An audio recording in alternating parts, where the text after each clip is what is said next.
Okay, John, here we are at the practice tee. Now we're going to try to explain to our students a couple of things visually that we're trying to tell them in the book verbally. We're going to start with some basics. First of all, what do we need to do to be able to control where our golf ball goes? Well, we basically got to be able to control the spin of the ball after it leaves the club face. How we affect that spin determines where the ball is going to go. So you're telling me that if we can control the spin, we control the golf. Absolutely. Okay, so what factors affect the spin of a ball? Three main things. The club face as it impacts the ball, is it open, closed, or square? The path of the club as it approaches the ball via the downswing. And then last but not least, the angle of attack. And that would be, is it steep? Is it shallow? How is that club approaching the ball? Nothing to do with inside or outside. Right. So all our students have got to do is they've got to learn a couple of fundamentals to help them control the spin of the golf ball. We like to split everything up in our book into two basic categories. Those would be in-swing fundamentals and pre-swing fundamentals. Okay, well, when you say pre-swing fundamentals, that to me seems like things that you would actually do before you ever get ready to hit a golf ball. What would those pre-swing fundamentals consist of? Three main things: grip, posture, stance, or some people call it setup. And that makes a nice little acronym, GPS, because it can serve as a guidance system, not for just building a golf swing, but also for getting you in the right direction as far as where you want to go. I think that's awesome for our students to be able to remember. So let's get right to it. Let's talk about grip, posture, and stance. Let's start with grip. When we talk about spin, we know that one of the things that affects the way our golf ball spins is where the face is at impact. And that's one of our pre-swing fundamentals. It's controlled by the only contact that we have with the golf club, which is the grip. So why don't you take the time to explain the grip? All right, well, in the grip is the single most important factor that affects whether the club face strikes the ball squarely or openly or closed. So when we take a look at this golf club here and we talk about how to put our hands on the club, three main ways to do that. We've got the Vardon grip, or the overlapping grip, which is named after Harry Vardon, gentleman who won a lot of British Opens. We've got the interlocking grip, and then we've got the 10-finger or baseball grip, as some people like to call it. We don't really like to use that terminology, and we'll get to that later. Those three grips are the main three grips you're going to run into, and if we can put one of those into place, then we can be in good shape. And no grip is really better than the other. They just all fit different types of people. When I say different types of people, it doesn't matter whether you're eating a ham sandwich or turkey sandwich. It's not anything like that. It has to do with the size of your hands and also the strength of your hands. And each one of those grips can be used effectively. Okay, before we talk about these grips, hold the club up there a minute. Okay. You just kept saying something about open, closed, or square. We've got to get this golf club back to the ball in the square position.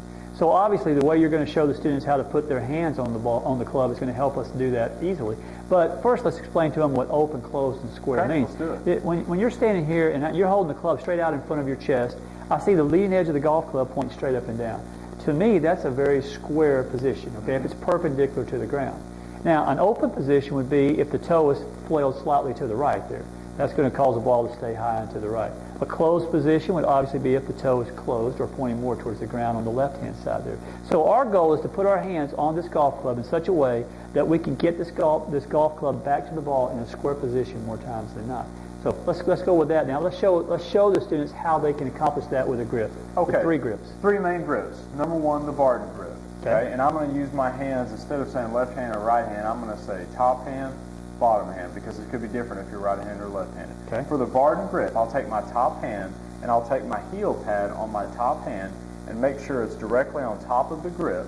I'll let my fingers fold underneath and my thumb will fold right on top and it'll stay close to the rest of my hand. I love the way you do that right there, because I'm looking at the leading edge of the club and it's pointing straight up and down, and there's a really nice line formed by your thumb and your forefinger here, and that line seems to be pointing about to your right ear.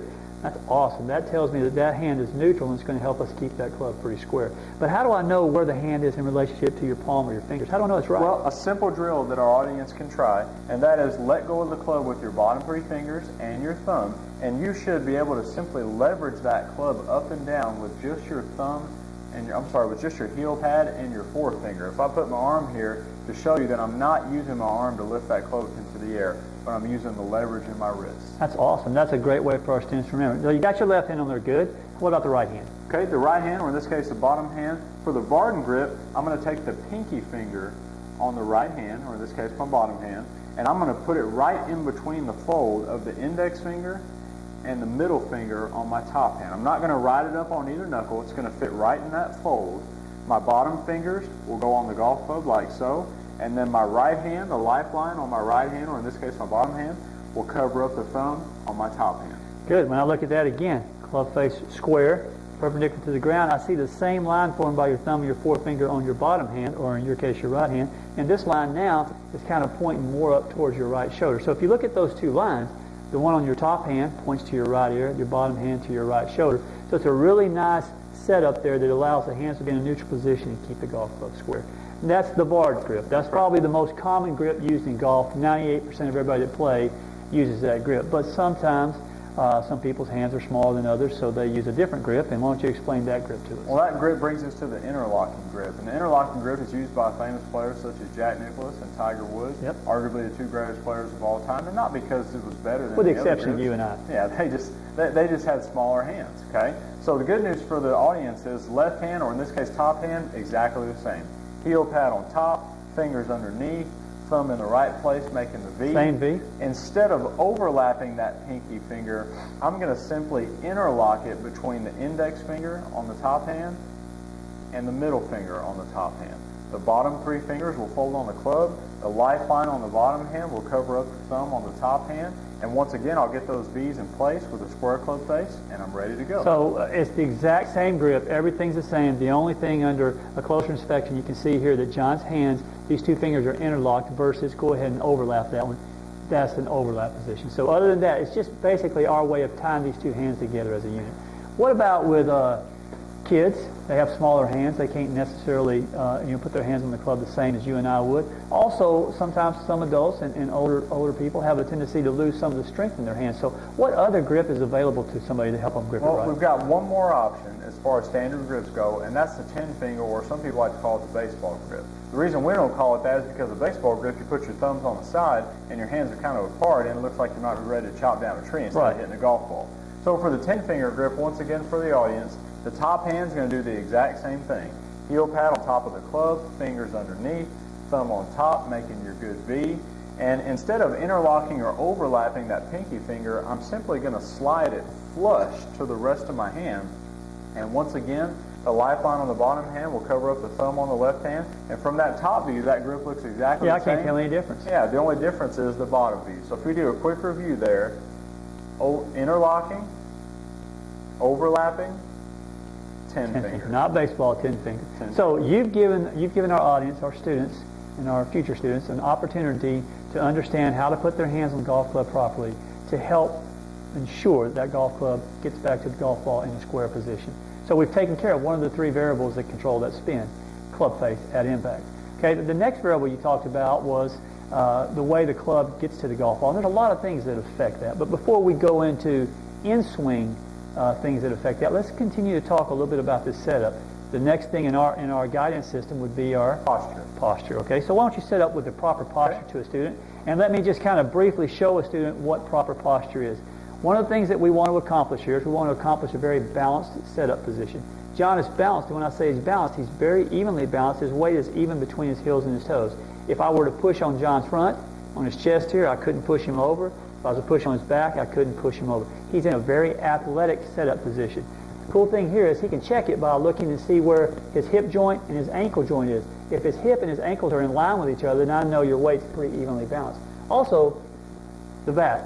John's back. When I take this training rod and I put it up his spine, you can see that John's spine is very, very straight with his head dropping off the spine just a little bit because he's having to look down at the ground at the ball. And last but not least, his arms are hanging effortlessly below his chest. Okay, he's not in a position where he has to do anything. The arms are just hanging there. If he takes his right hand off the golf club, it hangs even where it would be if it were on the club. That tells me the distance between John and the ball is very, very good. If he was too far from the golf ball, then his hand, when he takes it off the club, would actually fall towards him, and he would know, hey, I'm too far from the ball. If he's too close, the same thing is true. His hand would fall away from him, and he knows he's too close. So what he's done there is actually just demonstrate the perfect posture position. And posture, in my opinion, we're all a little different, single most important fundamental of the golf swing because it starts so many things in motion the right way or the wrong way. Now, we've got a good grip. We've got good posture. What about how we position ourselves to the ball as far as where the ball is in relationship to us? Well, the stance mostly has to do with ball position and where the weight is distributed in the stance. Now, I think if we switch views here a second for the audience, I think we can demonstrate. Why don't you use this training rod? Okay, this is how ball position works here. If I start with my feet together and the ball in the middle, one thing I can do to help get my ball position the same every time is take about a 4 to 6 inch step with my front foot, okay? And the cool thing about this is keeping that distance between me and the ball the same is going to really help me create consistency in my golf swing. We'll get to that in just a second here. If I want to put the ball back in my stance like I would for a short iron, I'll simply take a smaller step with my back foot than my front foot, and I'll be ready to go. It'll be back in my stance, okay? If I want to put the ball in the middle of my stance, take the same step with my front foot, and I'll match that step with my back foot, and it'll be in the middle. And then last but not least, if I want to take it and put it forward in my stance with maybe a 3-iron or a driver, something like that, I'll take a bigger step with my back foot than my front foot, thus putting the ball forward in the stance. But the cool part is, because I keep that distance between the ball and my front foot the same, it allows me, or encourages me in this case, to bottom that club out in the same place relative to my body, regardless of what I do with this foot. Excellent. So, you know, when students read books or they watch the Golf Channel, you always hear, hey, play the short irons, the ball back in your stance, the middle irons in the middle, and the driver forward. So we're accomplishing that. We're just doing it in a different way. You, as well as I, go to the practice tee once in a while and we look at students, and they've got the ball everywhere. I mean, they actually move the ball physically back toward their back foot with a short iron, and it could be 6 or 7 inches different between their driver and their sand wedge, which causes them a lot of havoc in trying to bottom that club out, like you said, in the same place. So you've given them a very simple, easy way to get the ball in a very consistent place in their stance. And you're talking about for stock golf shots. You're not talking about for high cuts or low hooks or chip shots. This is a normal golf shot. Normal golf shots. Okay, I think that's about as simple as that gets. Now, one of the things you said there is very important. When you grip that club, John talked about how this club bottoms out in the bottom of that swing. We got to have the ball where the club is at the bottom of that arc, okay? They need to be in the same place for us to hit it solid. If that ball is too far back in John's stance, his club is not going to actually have the chance to reach the ground or the bottom of that arc, so he's going to hit the top half of that golf ball, causing us to hit the golf ball a little bit thin. The same thing is true if the ball is too far forward. The club will already start up again, and we'll hit the top of that golf ball. Or if it bottoms out, it might hit the ground. It might hit the ground. So, and then again, as a person, you might find a way to manipulate it with your hands, but then we're going to get in trouble. We're not doing fundamental things. So, good grip, good posture. Now you've got the ball in a great position. One of the things I just want to show from this view while the students are looking at this is when John gets the ball in the right position, it looks so good because I can take this rod and I can allow it to hang here from the golf ball up, and John's head is behind that rod. His shoulders have a little tilt because his bottom hand is on the grip and below his top hand. So he's in a really, really good position there. His shoulders can't be straight up or straight level across because the hands aren't matching each other. One's below the other. So when he gets the ball too far back in the stance, but watch what it does to his weight. I mean, he's totally in a different place here. His weight now is hanging. His center is hanging over his right foot, and when he swings, a lot of bad things are going to happen from that. If he gets the ball too far forward, now his weight's over his front foot, and a lot of bad things are going to happen from that. And even if you switch views for a minute here, just to show the students, when he gets the ball too far back in his stance, it affects one of the most simple fundamentals in the world, is alignment. John's shoulders now are pointing way to the right, or they're close to his target. If the ball is too far forward, John's shoulders are open to his target. Again, he's not aligned at the place he's trying to hit a golf ball. Your dad always had a good saying?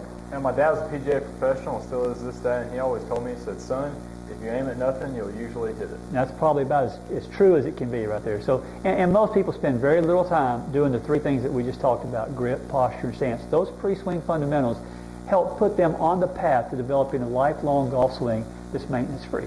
That's right. And I think if you get those things down and get them down correctly, you haven't guaranteed yourself to become a good player, but if you give yourself a great chance, you put yourself in a position where your body is going to be encouraged to do the right things to hit a good golf shot.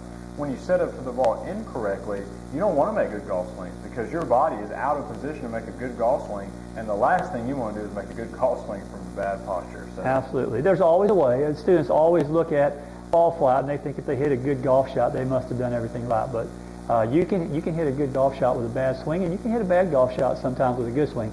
But the latter is almost always, the exception to the rule. If you have a pretty good golf swing, you're probably going to hit it pretty good. And if you adhere to what you just showed our students, good grip, good stance, and good posture, they're going to set themselves in a position to make a lot of good golf swings. That's right. And we would encourage the audience at this point in the video to press pause, go work on this stuff a whole lot, and then come back and press play when you think you've got a good grip, posture, and setup. And the truth of the matter is, you'll probably still need more work from there. Yeah, when John says that, he's meaning that these things need to be fundamental. That's what we're talking about.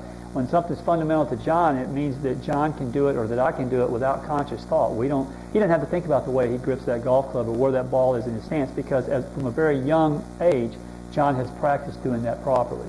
A lot of times students come take a lesson, they feel like next week they come back for their next lesson, they've got everything and it's fundamental. It's not fundamental. Press pause and spend a lot of time working on this before you actually go to the in-swing fundamentals. Right.